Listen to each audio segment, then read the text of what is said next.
Hare Krishna devotees, please accept my humble obeisances. All goes Sri Prabhupada and Guru Maharaj. Yeah, Prasant Mataji, whenever you're ready, you can start, Mataji. Sure, Prabhu. Thank you so much. Hare Krishna, dear devotees, please accept my humble obeisances. All glory to Sri Prabhupada and Guru. Om Namo Bhagavate Vasudevaya. Om Namo Bhagavate Vasudevaya. Om Namo Bhagavate Vasudevaya. Narayanam Namaskrityam Naram Chaiva Narottamam. Devim Saraswatim Vyasam Tato Jayamudhirayet. Nashtaprayeshu abhadreshu nityam bhagavata sevaya. Bhagavati uttama shloke bhaktir bhavati naishtaki. Today we are reading Srimad Bhagavatam, Canto 10, Chapter 49, Akrura's Mission in Hastinapura. Text 1 to 50. Text 1. Sukadeva Goswami said, Akrura went to Hastinapura, the city distinguished by the glory of the Paurava rulers. There he saw Dhritarashtra, Bhishma, Vidura, and Kunti along with Bahilika and he is son of Somadatta. He also saw Dronacharya, Kripacharya, Karna, Duryodhana, Ashwadhama, the Pandavas, and other close friends. Text 3. After Akrura, the son of Gandhini, had appropriately greeted all his relatives and friends, they asked him for news of their family members, and he in turn asked about their welfare. Text 4. He remained in Hastinapura for several months to scrutinize the conduct of the weak-willed king who had bad sons and who was inclined to give in the whims of mischievous advisors. Text 5 to 6. Kunti and Vidura described to Akrura in detail the evil intentions of Dhritarashtra's son, who could not tolerate the great qualities of Kunti's sons, such as their powerful influence, military skill, physical strength, bravery, and humility, or the intense affection the citizens had for them. Kunti and Vidura also told Akrura about how the sons of Dhritarashtra had tried to poison the Pandavas and carry out other such plots. Text 7. Kunti Devi, taking advantage of her brother Akrura's visit, approached him confidentially. While remembering her birthplace, she spoke with tears in her eyes. Text 8. Queen Kunti said, O gentle one, do my parents, brothers, sisters, nephews, family, women, and girlhood friends still remember us? Text 9. Does my nephew Krishna, the Supreme Personality and the compassionate shelter of his devotees, still remember his aunt's sons? And does lotus-eyed Rama remember them also?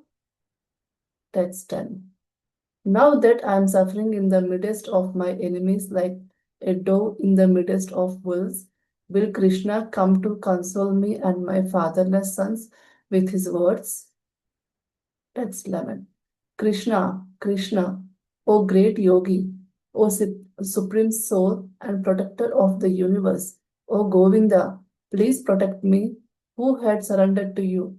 I and my sons are being overwhelmed by trouble. Text 12. For persons fearful of death and rebirth, I see no shelter other than your liberating lotus feet, for you are the Supreme Lord. Text 13. I offer my obeisances unto you, Krishna, the Supreme, pure, the Absolute Truth, and the Super Soul, the Lord of the pure devotional service and the source of all knowledge. I have come to you for shelter. Text 14. Sukadeva Goswami said, thus meditating on her family members and also on Krishna, the Lord of the universe, your great-grandmother Kunti Devi began to cry out in grief. O king. Text 15. Both Akrura, who shared Queen Kunti's distress and happiness, and the illustrations, Vidura consoled the queen by reminding her of the extraordinary way her sons had taken birth. Thank you so much, Mataji. Hare Krishna.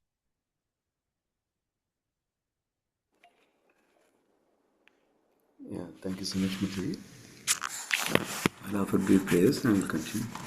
Om Jnanatimirandasya Jnananjana Shalakaya Chakshurunmilitam Yena Tasmai Shri Gurave Namaha Namo Vishnupadaya Krishna Prasaya Bhutale Srimate Bhaktivedanta Swami Nityanamine Namaste Saraswati Deve Gauramani Pracharane Nirvisheshi Shunyavadi Pashatta Desutarane Jai Shri Krishna Chaitanya Prabhu Nityanand Shri Advaita Gadadhar श्रीवासादि Gaur भक्तवृंद Hare Krishna Krishna Krishna Hare Hare Hare Ram Ram Ram Hare Hare.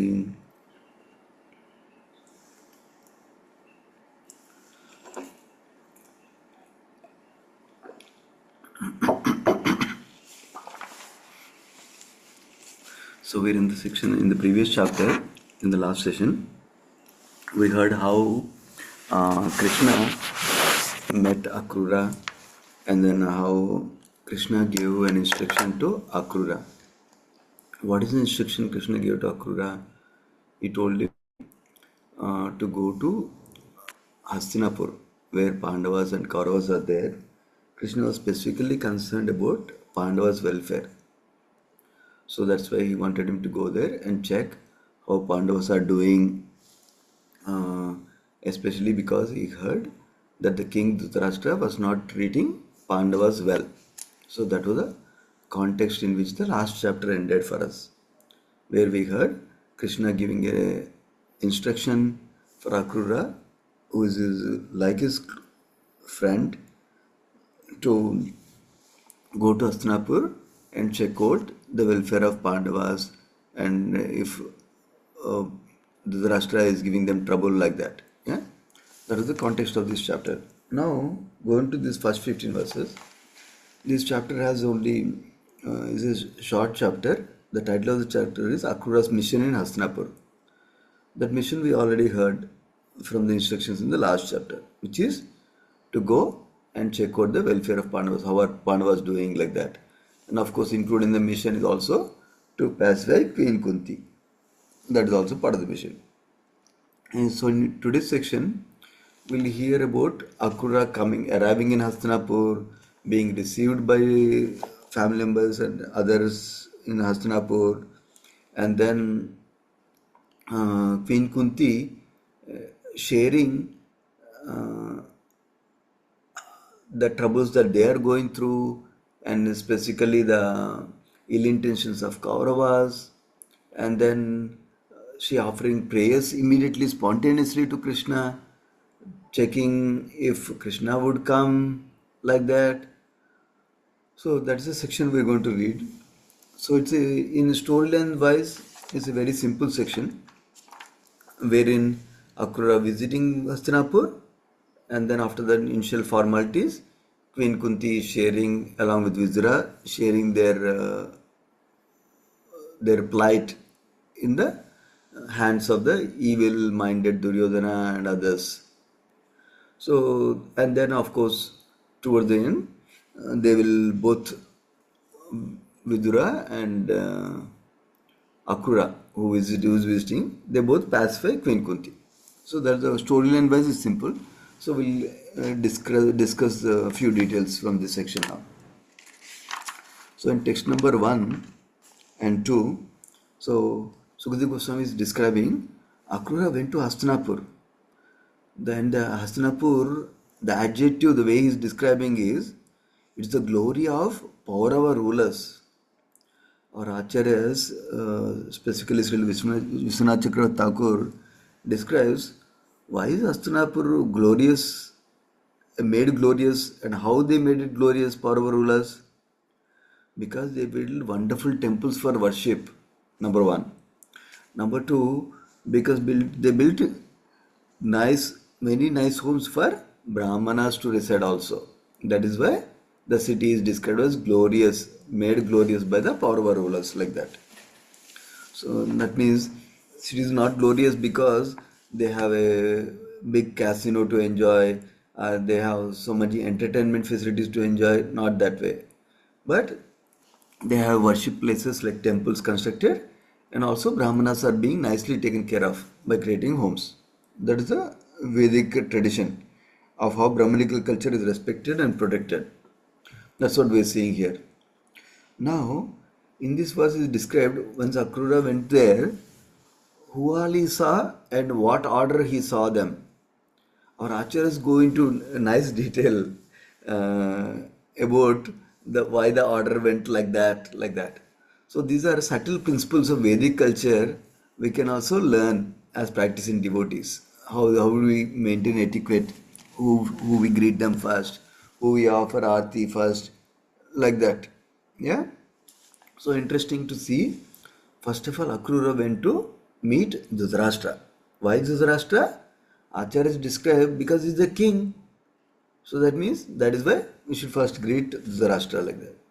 For example, many of you might know in our temple when we receive the arti offerings from the pujari from the altar, and then we are meant to give that remnants offerings to everyone, like whether it's a lamp that is offered, or it's a flower that is offered to Krishna, or with the water that is offered to Krishna.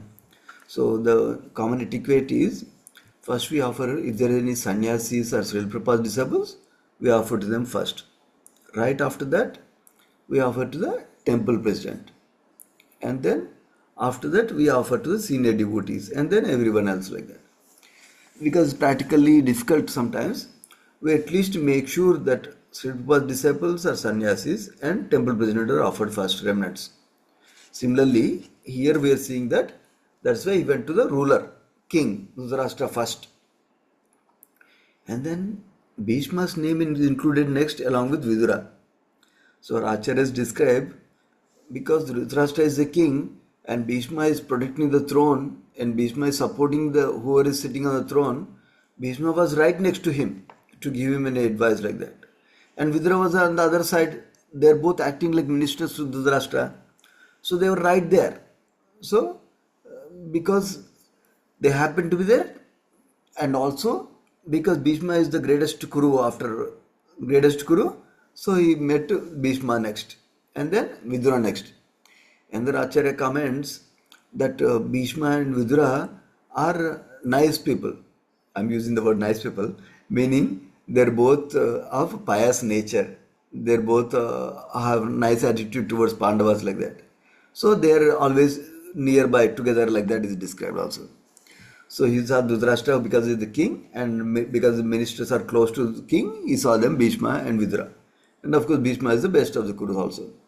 And then because they were there in that assembly, there are other people like Bahalika and his son Somadatta, they are also there, he saw.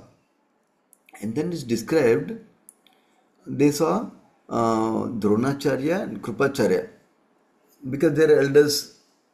But then while they are going towards Pandavas, they happen to see on the way Karna and Duryodhana and Ashwadama like that. And then finally they met Pandavas and other close friends is described. So interestingly, Jiva Goswami has a one perspective and Sanatana Goswami has a different perspective. On why Pandavas he met last after meeting all these people we talked about. Is described, Jiva Goswami describes that is just to show that he is neutral. He is not favorable to only Pandavas like that. He wants to show that he is okay to meet Kauravas, Pandavas, neutral. Anybody who comes first, he will meet them like that. That's why he met Duryodhana first and Karna and others, and then he met the Pandavas. That is Srila Jiva Goswami's perspective. That he wanted to show his neutrality towards Pandavas and Kauravas. However, our Srila Sanatana Goswami's perspective is that when he first met the king and then is moving away from there, Pandavas were there sitting far away from the king. Why Pandavas were sitting far away? That's also very interesting, Sanatana Goswami describes. Because they were not well respected like the Kauravas and others.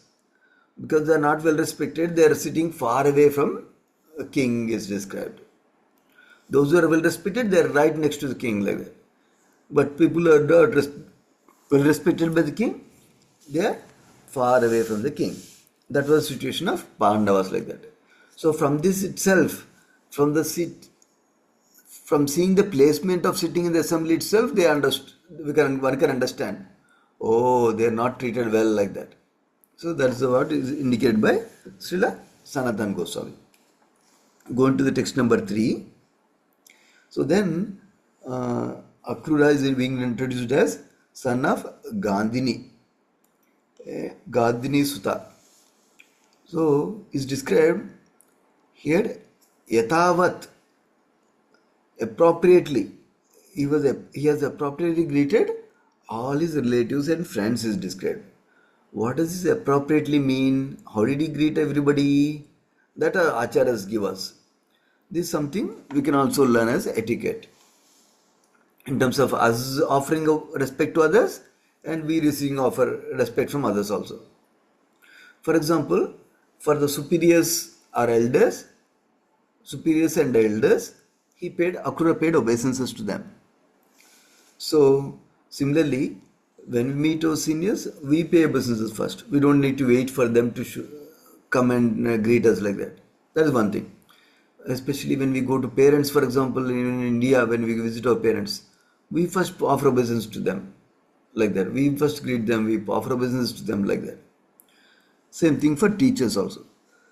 Next is those who are equal to Akrura, like in friendship wise he is relating to, he hugged them, he embraced them like that.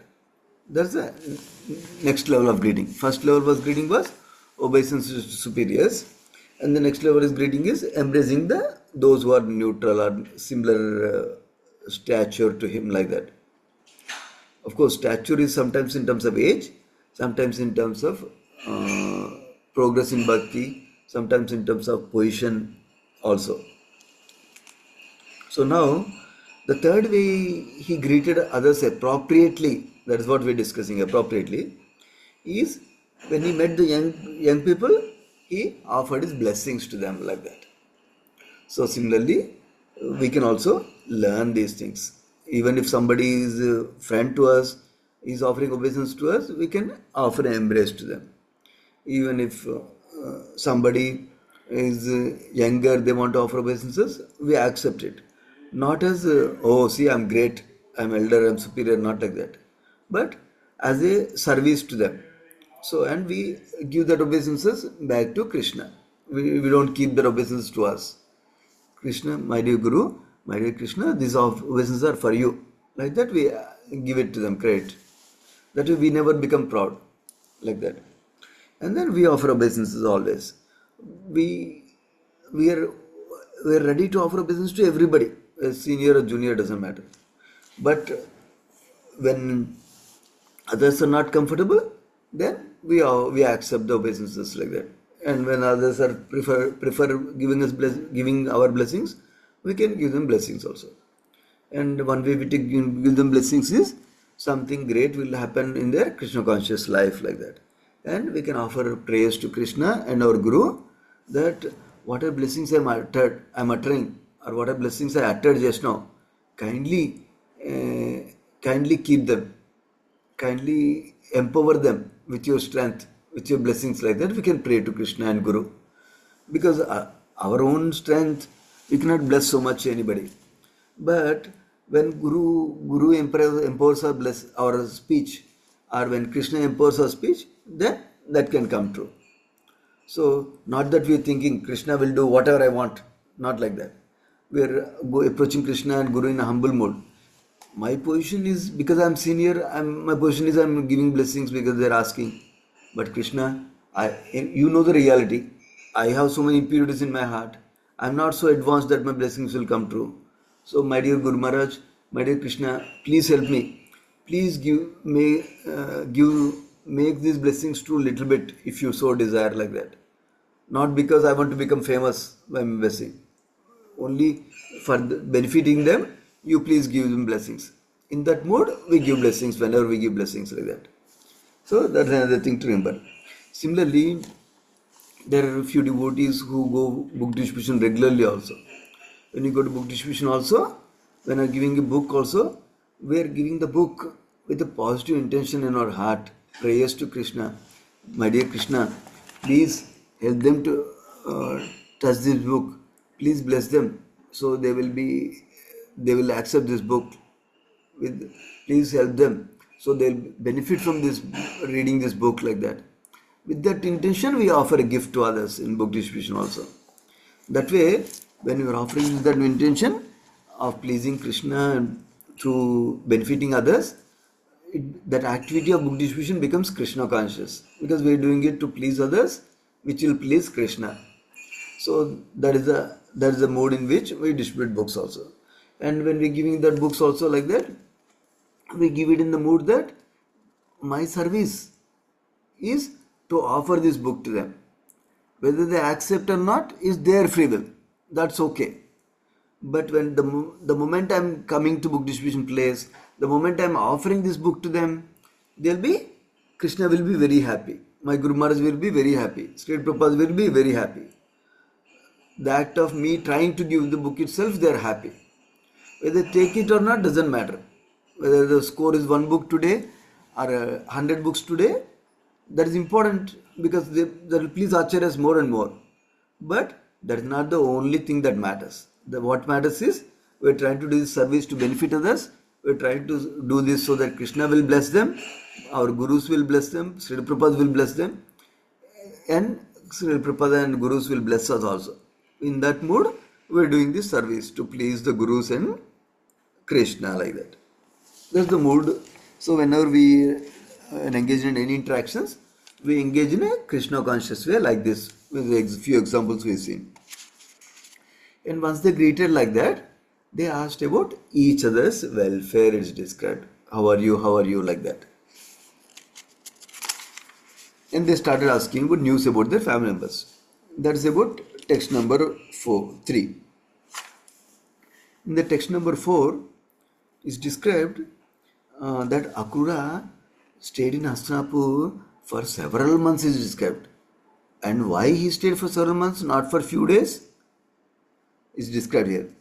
To scrutinize the conduct of the weak-willed king Dhritarashtra, who had bad sons and who was inclined to give in the whims of mischievous advisors.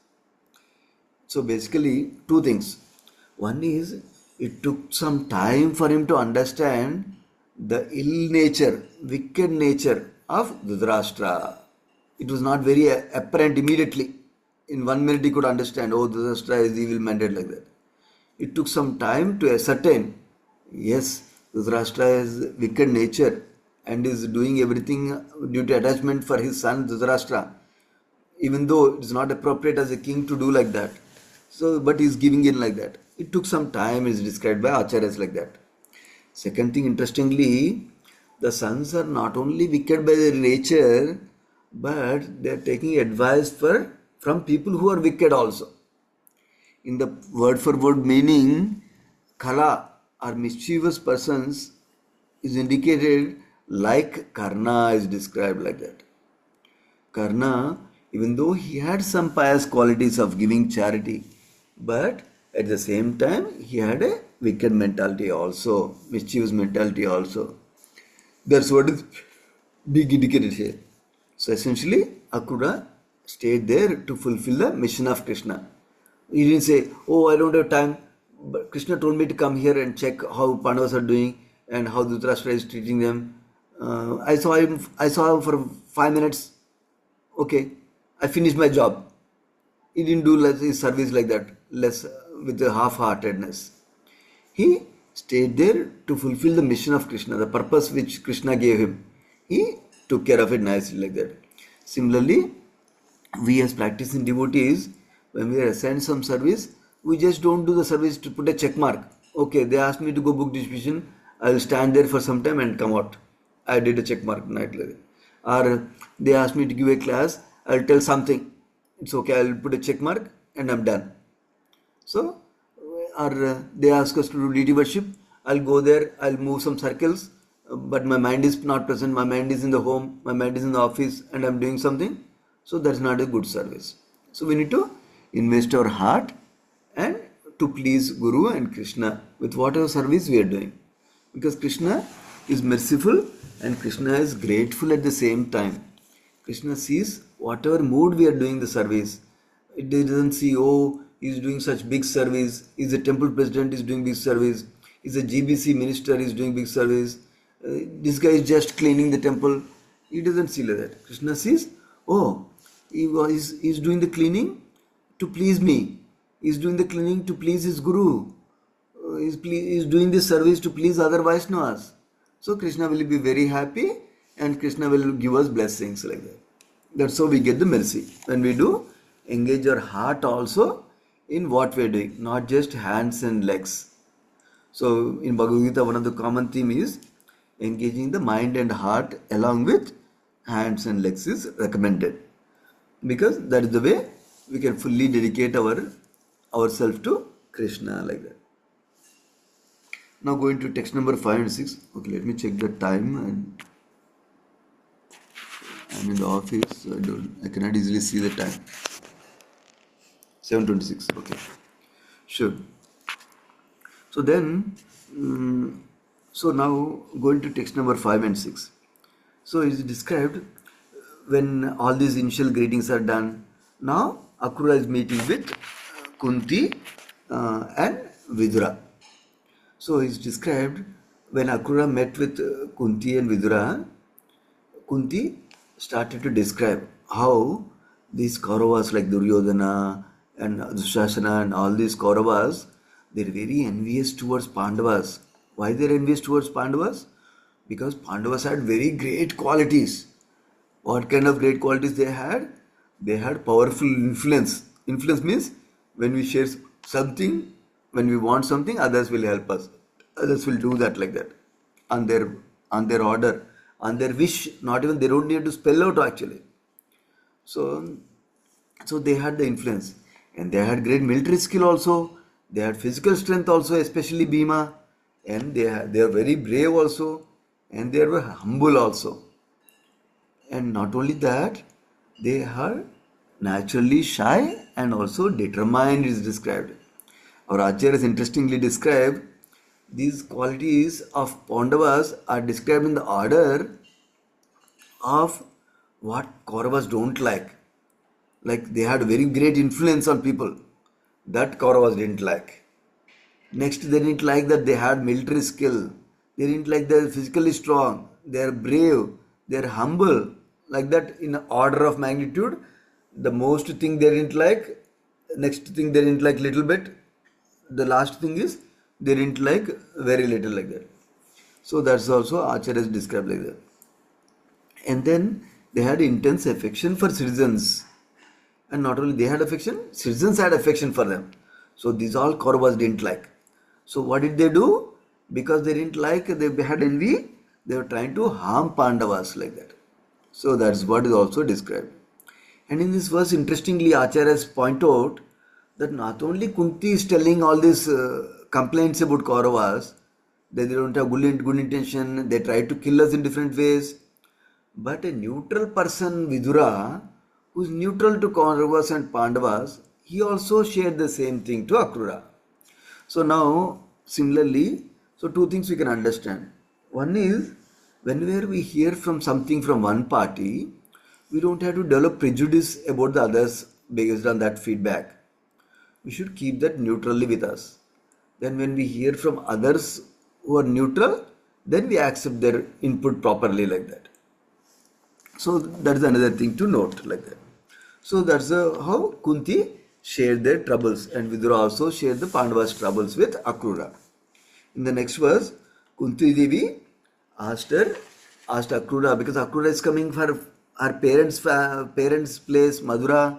So Kunti is asking Akrura, do my parents, do my brothers, my sisters, nephews or other relatives, do they remember me? Do they remember us still? Like that she asked. And then she later on asked, does my nephew Krishna remember Pandavas? And even Lord Rama, that means here in Balarama, does he remember our Pandavas, my sons? Like that she is inquiring. And then text 10, she says, now that there are so many enemies for us right now, enemies are like wolves. Wolves means like foxes. and we are like deer. We are so vulnerable, like how deers are vulnerable among wolves or foxes. We are so vulnerable among these enemies. Now, because of our condition like this, will Krishna come so that he can console us with his nice words? Please, like that, she is asking questions to Akrura. In the next verse, she suddenly jumps into spontaneous prayers to Krishna. Krishna, Krishna, Mahayogi, O great yogi, O supreme soul. Here discuss Viswatman and Viswa Bhavana, O supreme protector of the universe, like that. So, please protect me. We are surrendered to you. We are overwhelmed by trouble. Like that, she is taking shelter of Krishna. So, the theme from this set of verses we should see is how pure devotees, even practicing devotees, should take shelter of Krishna under any circumstance like that. She is saying that uh, if I am fearful of death, I am fearful of taking birth again, then I will take shelter of your lotus feet only, because they give liberation to us like that. So that is the right place to take shelter is Krishna's lotus feet. And she says, I offer my obeisances to Krishna. You are supreme pure. You are the absolute truth. You are the super soul. You are Lord of pure devotion service. You are the source of all knowledge. Like that, she is taking shelter of Krishna. So now, this is the less practical lesson for us is, no matter what is going on in our life, everything is very, very nice and sweet, or everything is so troublesome. Still, we should not leave the shelter of Krishna, not leave any of our practice of devotion service also. In the text 14, Sukadeva Goswami describes by praying like this, by describing their troubles, Pandava's troubles, Kunti started crying very, very terribly. Then, what did Akrura and Vidura do? Akrura and Vidura consoled her, Queen Kunti.